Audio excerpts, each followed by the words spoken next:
Welcome back to my Keep Up channel. America's Sinkhole Alley, where roads cave in, homes are swallowed whole, and people vanish into the void beneath.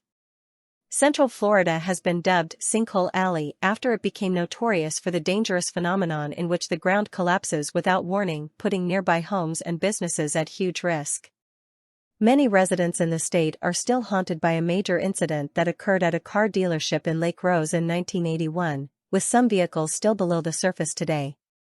Dr. Manoj Chopra, an expert in sinkholes and erosion from the University of Central Florida, spoke to Click Orlando this week about the prevalence of sinkholes across the state and why they happen.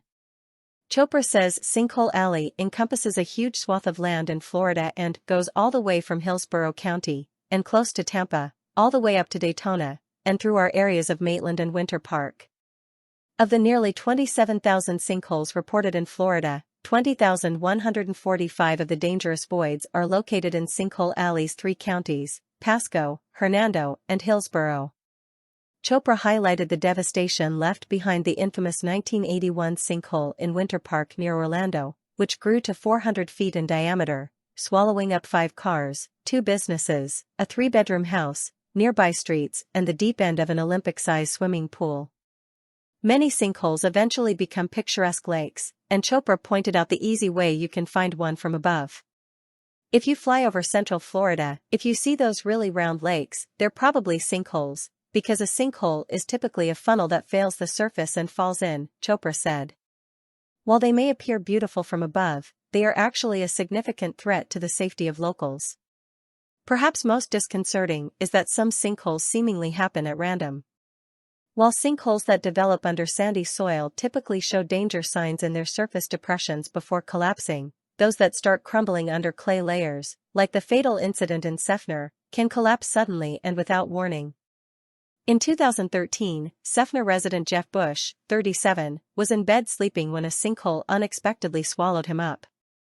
First responders were unable to recover his body after it plunged into the void beneath. Chopra said the clay acting as a barrier actually conceals the erosion eating away below the surface until it implodes, taking everything above it down with it. In 2018, a dozen sinkholes opened up in a Florida city, forcing 8 homes to be evacuated and prompting fears other residents would also have to leave.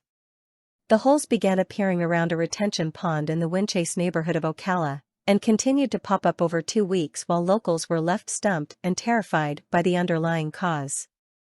They just keep coming, local resident Maren Pinder told WFTV at the time. Are we safe? We don't know. It's really scary. We just have a bag ready in case we are told to evacuate. Some sinkholes can lie dormant for decades before they inevitably swell and cause further damage. In 2023, the deadly Seffner sinkhole, that previously took the life and home of a Florida man while he slept, returned for a 3rd time. Since the death of Bush, the sinkhole has been surrounded by a chain-link fence in an effort to protect residents of the Tampa suburb from further harm, an ominous warning of the hole's destructive power. An effort in 2015 saw officials fill the hole with a mixture of gravel and water after it opened for a 2nd time. However, the sinkhole grew to 19 feet wide at its largest, and state records show that Florida sinkholes can grow to as large as 400 feet, 121 meters, swallowing cars, businesses and, in one 2006 instance, draining nearby Scott Lake. One sinkhole in Emerald Springs called Mystery Sink, now infamous for claiming 2 lives, was permanently closed to the public with a large, barbed fence now surrounding the area. In 1970, a 16-year-old boy, Fred Schmidt of Orlando, went scuba diving with local instructor Hal Watts in the lake known for its deep-water diving lessons. The pair ventured into Mystery Sink in search of a lost safety vest, but tragedy struck when Watts realized the teen was no longer by his side. Despite spotting the boy for a brief moment below him, Watts was unable to locate him before he blacked out. 3 days into the search for the boy's body, tragedy struck again when diver Bud Sims, assisting in the operation, became entangled in search lines and panicked, losing his mouthpiece as he tried to surface. Tragically, Sims collided with a TV boat's hull, succumbing before he could be rescued. Despite efforts to recover the bodies, neither of the teenagers nor Sims' remains were ever found. When it comes to prevention, Chopra insists homeowners understand the geological history of their neighborhood.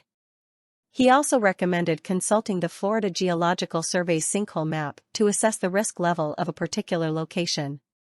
But at a certain point, avoiding the nearly 30,000 sinkholes in Florida may come down to a matter of luck. Source: dailymail.co.uk. Please like, share, and subscribe. Thank you for watching.